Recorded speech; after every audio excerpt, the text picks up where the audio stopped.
My name is Steve Augerbright. I'm one of the owners of the Park VNY. We are a 30-acre aviation development in Van Nuys, California, at the Van Nuys Airport.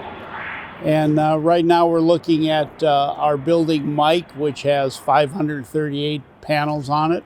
Primary reason for selecting Current Energy, quite frankly, was the other work they had done on the airport. They have a lot of experience in airport development, and they seem to be the go-to guys. I've been in construction my whole life, and one of the things that stands out about Current Energy is, again, their accuracy on the plans.